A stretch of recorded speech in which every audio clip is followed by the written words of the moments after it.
So what I'm going to show you today is I'm going to give you a tour of a brand new product that we've made in conjunction with Microsoft called ArcGIS Maps for Power BI.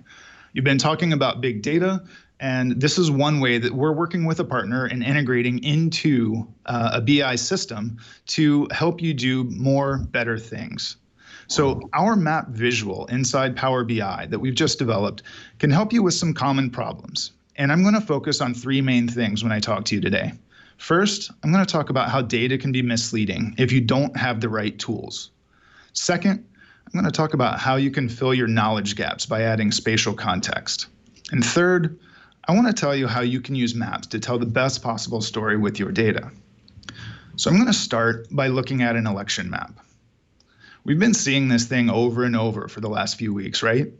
This is an example of how data can be misleading. It's not wrong per se.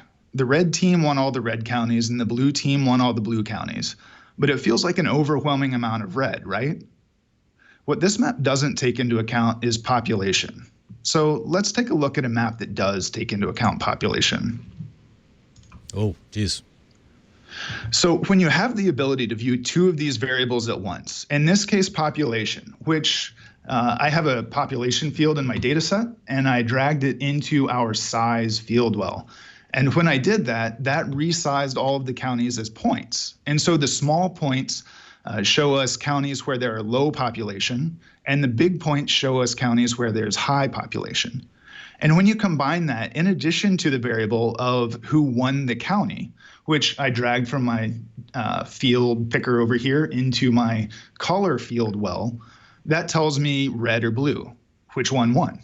And so that tells us really quickly the size and the winner of each one of the counties in the U.S.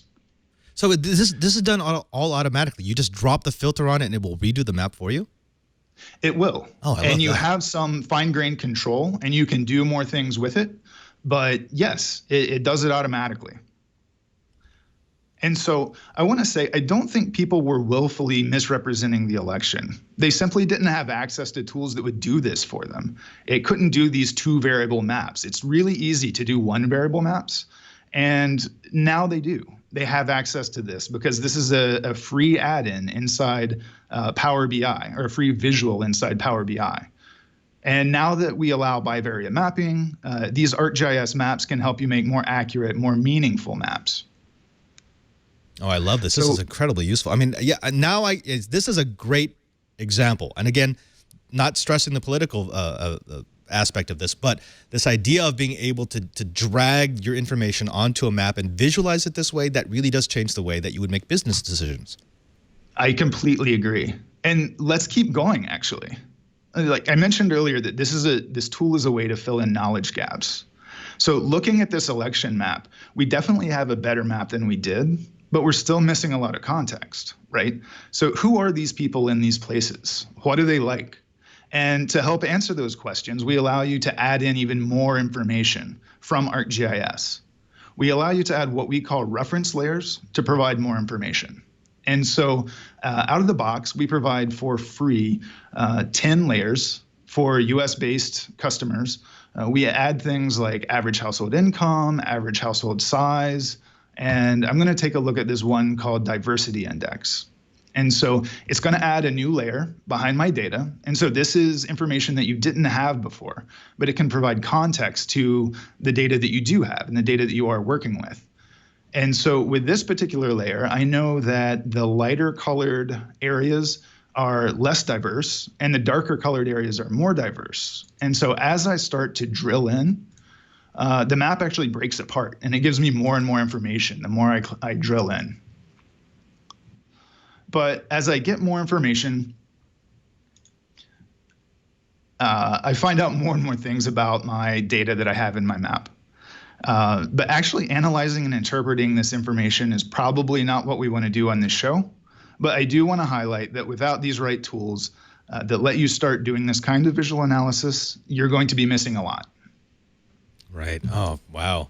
Now, okay, so give me an example of how this would change a decision. I don't know if you've got one, ready in the holster here, but do you have an example of a client who started using your tool, started using this powerful analytics, and it changed the way that they do business, or it changed what their strategic plan was because they realized they were focusing resources in the wrong place.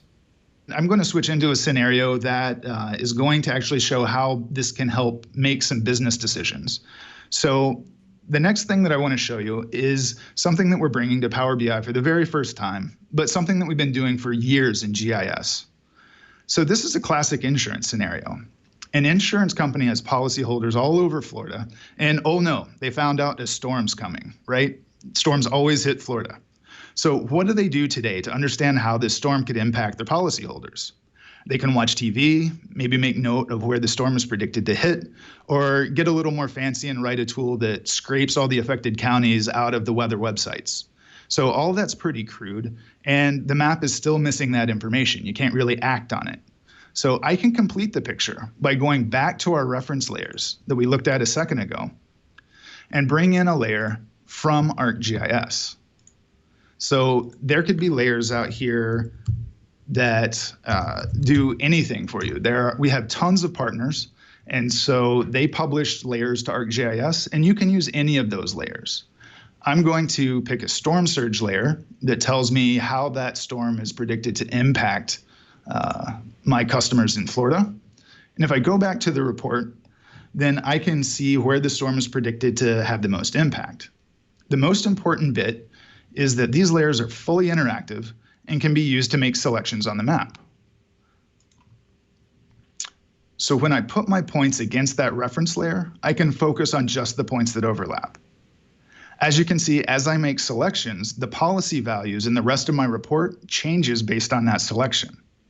These selections filter and highlight the other visuals on the report, allowing me to more accurately predict the impact on my customers and my business.